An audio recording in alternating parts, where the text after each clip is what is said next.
सेवा सिंह बाली जम्मू कश्मीर, लद्दाख, हिमाचल, हरियाणा व अन्य राज्यों के 35,000 एसपीओ की आवाज़ को लेकर देश की राजधानी दिल्ली के हाई कोर्ट में पहुंचे और 35,000 एसपीओ की आवाज़ के लिए दाखिल की पिटीशन। आइए सुनाते हैं सेवा सिंह बाली का क्या कहना। अब मुझे बड़ी खुशी होती है और मैं बताना चाहूँगा आपके चैनल के माध्यम से, मैं थोड़ी जानकारी देना चाहूँगा। ये देख लीजिए, जम्मू कश्मीर के एसपीओज़ की शहादत। बहुत दुख होता है कि एक तरफ से ये अपने हिंदुस्तान के लिए, हम सब के लिए सुरक्षा, हमारी रक्षा करने के लिए अपनी जान की बाजी तक लगा रहे हैं। दूसरी तरफ वही पुलिस ऑफिसर, एक तरफ से वही पुलिस ऑफिसर उनको कंधा दे रहे हैं। ये देखो हमारे नौजवान शहीदों के फोटो हैं ये। मैं कहता हूं कि इन शहीदों की शहादत को कभी ज़ाया नहीं होने दूंगा। जब तक मेरे अंदर आखिरी सांस बाकी होगी तब तक मैं इनकी शहादत, जो इन्होंने शहादत दी है हमारे देश के लिए, हमारी रक्षा के लिए, हमारी सुरक्षा के लिए, तो मैं इनको, इनके परिवार को इंसाफ दिलाने के बगैर नहीं बैठूंगा। मुझे ये, जब मैं ये फोटो देखता हूँ मुझे रोना आता है कि जम्मू कश्मीर के तानाशाह हुक्मरानों ने, हमारे अफसरों ने इनके साथ जो रवैया इख्तियार किया है वो मैंने हिंदुस्तान के प्राइम मिनिस्टर साहब को तफसीलन बताया है। उसके बाद उनके भाई जो प्रहलाद मोदी साहब हैं उनको भी बताया और उनको मैंने दावत दी है, कश्मीर में आइए आप, मैं आपको इन लोगों से मिलाऊंगा जिन लोगों के साथ जम्मू कश्मीर की तानाशाह एडमिनिस्ट्रेशन और पूरी पुरानी हुकूमतों ने इनके साथ जो सौतीली मांझा से सलूक किया है। मैं फक्र से कहना चाहता हूँ, ये देखो मेरी बहनों ने भी शहादत दी है। मेरे भाइयों, ये लेडीज एसपीओ शहादत बाय मिलिटेंट इन कश्मीर 6,000 रुपए की नौकरी के पीछे कुर्बानियां दे गए ये लोग।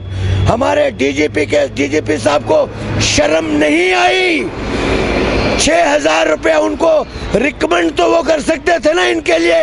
हमने बार बार प्राइम मिनिस्टर से रिक्वेस्ट की थी और प्राइम मिनिस्टर साहब का मैं थैंक्स करना चाहूँगा। उन्होंने यहाँ से लिखने के बाद भी उन्होंने उनकी, उस वक्त तो हम रेगुलर पॉलिसी और मिनिमम वेजेस एक्ट इम्प्लीमेंट करने के लिए उनसे गुहार लगाई। पिछले 6 साल से प्राइम मिनिस्टर साहब ने 2 बार लिखा, गवर्नर साहब से हमने लिखवाया, एलजी साहब ने लिखा उनको, उनके एडवाइजरों ने लिखा और उन्होंने पिछली बार ये लेटर इशू किया है कि 18 महीने उनकी फाइल की पेंडिंग रही, वो भी एक्सेप्ट किया है। कल 21 तारीख को जो यूनिफॉर्म का पैसा डीजीपी साहब की रिस्पॉन्सिबिलिटी की वजह से, लापरवाही की वजह से, कमजोरी की वजह से इतने अरसे तक उन लोगों को नहीं मिला, वो भी 21 तारीख को रिलीज किया है। पूछता हूँ डीजी साहब से, डीजी साहब आने वाले वक्त में अब आपको सुप्रीम कोर्ट ऑफ इंडिया में आपकी कमजोरियों का जवाब देना होगा, ये मैं दावे से कह सकता हूँ। और मैं उन 35,000 गरीब परिवार की दुआओं के तरफ से ये पैगाम देना चाहता हूँ कि जम्मू कश्मीर में जुल्म करने वाले ऑफिसरों, जुल्म करने वाले तानाशाहों, लीडरों, मैं आपसे कहना चाहता हूँ कि जम्मू कश्मीर की आवाम अब ज़्यादा जुल्म बर्दाश्त करने के मूड में नहीं है, क्योंकि सेवा सिंह बाली ने ये ऐलान किया है सुप्रीम कोर्ट ऑफ इंडिया और दिल्ली से कि मैं जम्मू कश्मीर में आज के बाद किसी भी बेसहारा की आवाज़ बनके अपनी ज़िंदगी अपनी दाव पे लगाऊंगा और जम्मू कश्मीर के लोग जो 70 साल से बुनियादी सहूलियत से महरूम हैं उनको उनका हक दिलाने के लिए मेरी आखिरी सांस तक तैयार रहेगी।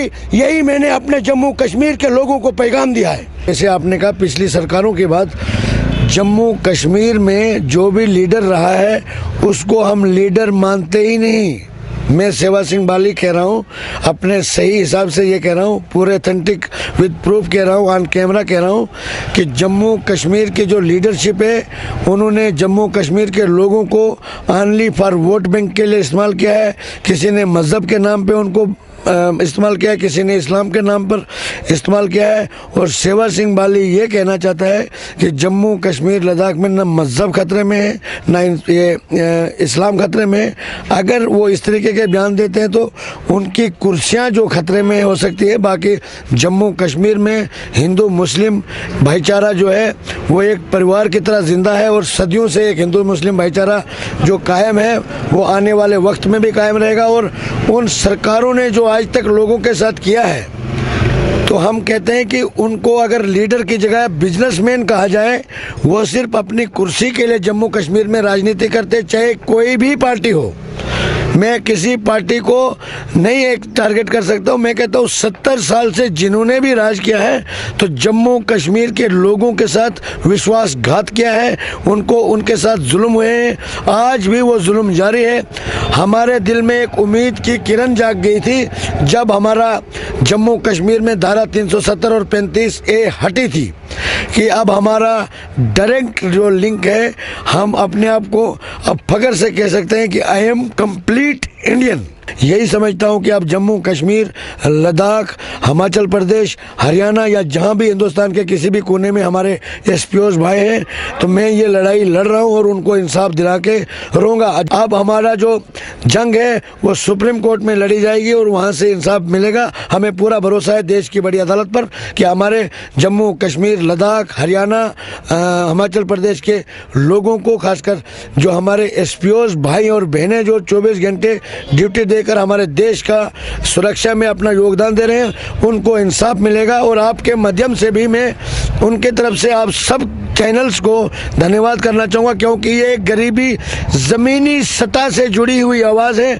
जिस तरीके से आपके चैनल्स ने इस आवाज़ को उठाया है, आप भी सलूट के हकदार हो। Like, share and comment. To subscribe this channel, please press the bell icon.